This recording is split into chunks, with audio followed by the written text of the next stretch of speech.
Então, só para resumir o que eu disse no vídeo anterior, é o seguinte: tanto se você tem alguma coisa e você é criticado, no caso, pelas algumas das críticas que seriam, não que eu concorde que elas sejam exatamente, vamos dizer, inteiramente naturais, mas são críticas naturais que você poderia receber, mas natural que num sentido negativo, né?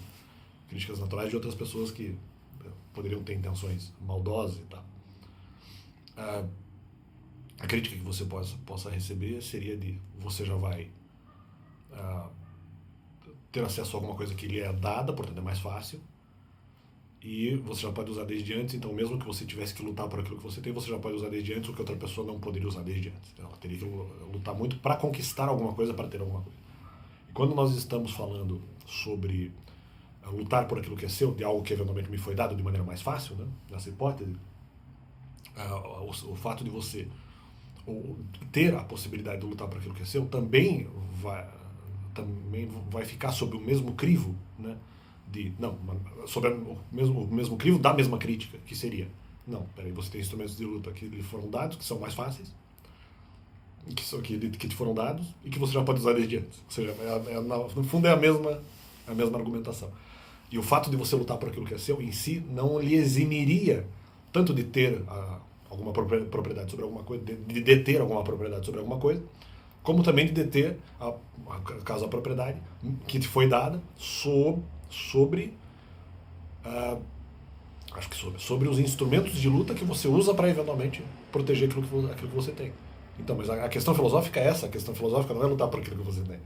Que isso, na verdade, é apenas uma roupagem, em parte um pouco retórica, não em relação ao significado inteiro da frase. Não estou falando isso, porque eu não estou eximindo a frase. Eu até já fiz essa explicação no vídeo anterior.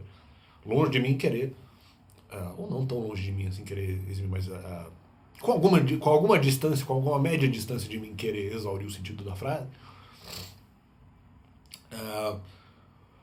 mas ela não vai justamente eximir da crítica o fato de você lutar por aquilo que é seu, não lhe eximiria da crítica de que isso é mais fácil e de que o problema filosófico é mais complicado, de que você receberia algo, isso seria mais fácil para você, e de que você já poderia usar isso desde antes, em comparação a outra pessoa que teria que lutar para poder usar muito tempo depois.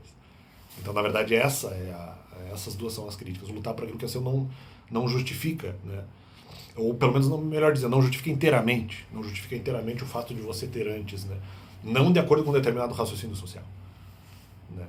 Então, não justificaria. Para você justificar isso, você teria que ser... Aí que tá. E aí é um outro problema. Porque, eventualmente, você até poderia fazer isso, mas você seria forçado a ter fé. E aí eles não podem fazer isso, porque eles vão tentar fazer a provocação justamente. Aí que tá. Aqui também são dois lados. Você é criticado pelos dois, o que está errado. Porque de um lado você vai ser criticado justamente por ter recebido mais fácil. Se você não percebeu que você tem que lutar por aquilo que é seu, você vai ser criticado por não lutar ou por não valorizar a sua propriedade como se você devesse valorizar. Se você devesse valorizar aquilo que você tem. Mas se você não percebeu isso também, você vai ser criticado nos dois. O que é perigoso, porque na verdade os dois argumentos são, na verdade, aprisionadores. São dois enlaces. Você está sendo enlaçado. Ou de uma forma você não pode usar, porque eventualmente é mais fácil, da outra forma você tem que valorizar. Se você não. Você tem que valorizar. Não, melhor, você é forçado a ter fé para valorizar aquilo que você tem, mesmo que seja fácil. Mesmo que seja mais fácil do que os outros que vão ter que lutar mais para isso. Então é uma armadilha, né? É uma armadilha. Então o Chorão, na verdade, está um pouco participando disso. Ele tá atacando do outro lado, do lado azul, vamos dizer assim. Do lado mais conservador, do lado da direita. Só que isso é perigoso. Aí que tá. Por que é perigoso? Porque força a fé. Porque força a fé num conceito que deriva da fé para tentar justificar não só a propriedade em si, um pouco sim, mas não só a propriedade em si, mas os conceitos do ser humano dominando, né, alguma coisa. O que até pode ser válido, pode ser verdadeiro, mas é um conceito forçado. E um conceito... Aí eu teria que ver o resto do contexto da música, que talvez não seja exatamente explicado. E aí é algo na base da força. E aí não é correto. Aí não é correto. É uma forçação de fé na base da força. Não que o outro raciocínio seja correto, porque daí o outro raciocínio é igualitário na base da força. E aí nós temos um problema. Então talvez... Bom, isso eu vou explicar em outro vídeo, mas apenas para explicar, resumindo o vídeo anterior, que é um enlace. Porque do outro lado de um lado você força a pessoa a não usar aquilo que tem, do outro lado você força a pessoa a ter fé para poder usar aquilo que ela tem. E ela sempre vai se sentir mal. E aí tá. Não sei se exatamente é capa espiritual, porque o que está atrás disso é maldade. Certamente é maldade. Então, digo certamente no sentido improvável. Ou pelo menos muito possivelmente seja. Então apenas esse complemento do canal aqui, vai.